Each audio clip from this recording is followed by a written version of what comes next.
안녕하세요. 얼링상 상한가를 잡아라 김선영입니다. 최근 증시의 변동성이 커지고 있습니다. 특히 어제 코스닥 지수는 하락 출발했지만 플러스권 반전되면서 2%가 넘는 강세로 마무리가 됐죠. 그만큼 극심한 변동성 장세를 여실히 보여줬습니다.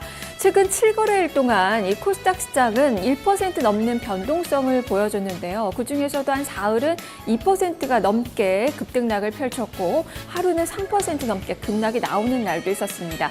평소 대비로는 거의 2배 이상 이렇게 변동성이 확대가 되고 있어서 이러한 변동성은 2년 내 최대 수준이라고 하는데요. 이렇게 코스닥 시장의 변동성이 커지는 그 이유는 무엇보다 이 대표주들, 이 바이오주들의 고평가 논란과 더불어서 신흥국 증시의 약세, 중국의 경기도나 여기다가 실적까지 뒷받침이 되지 못하고 있기 때문입니다.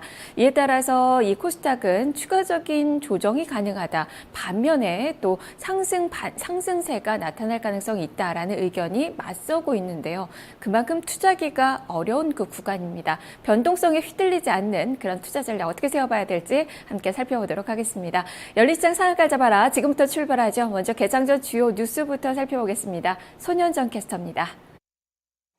오늘 아침 주요 뉴스입니다. 첫 소식부터 함께 보시죠. 삼성전자가 스탠더드 D램 생산을 줄이고 모바일 D램을 늘립니다.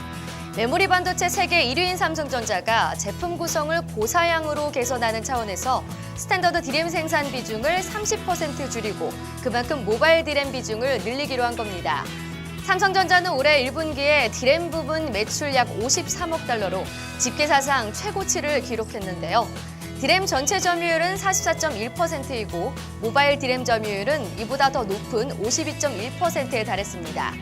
이에 대해 대만의 한 IT 매체는 삼성전자가 애플의 차세대 애플리케이션 프로세서에 공급할 모바일 D램 물량을 맞추기 위해 이 같은 생산 비중 전환을 추진하는 것으로 해석했습니다. LG전자가 미래 먹거리인 에너지 저장 장치, 즉 ESS 사업에 2010년까지 1,200억 원을 투입합니다. LG전자는 지난해 8월 ESS 관련 조직을 출범하고 사업을 본격적으로 시작했는데요. 현재 LG화학에서 공급하는 배터리를 활용해 ESS를 생산하고 있습니다. LG전자는 향후 독일, 일본 등 해외 시장에서 가정용 ESS 등 신제품을 출시할 계획입니다.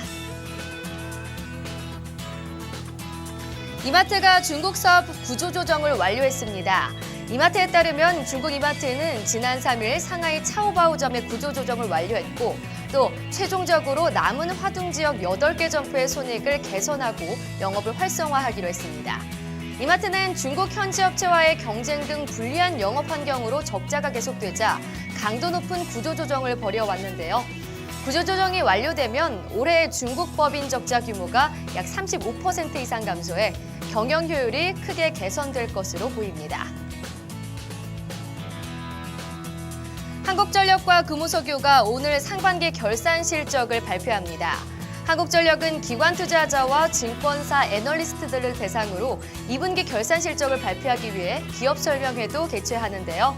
증권가에서는 한국전력이 3분기까지 실적 모멘텀이 지속될 거라고 보고 있습니다. 금효석유화학도 오늘 올 상반기 결산 실적을 공시하는데요. 결산 대상 기간은 지난 1월 1일부터 지난달 30일까지입니다. 칩셋미디어가 오늘 코스닥 시장에 신규 상장됩니다. 칩셋미디어는 소프트웨어를 개발하고 공급하는 업체인데요. 현재 자본금 18억 4,200만 원으로 작년 말 기준 108억 800만 원의 매출액을 기록했습니다. 공모 가격은 1,500원이고요. 액면가는 500원입니다. 지금까지 오늘 아침 주요 뉴스였습니다.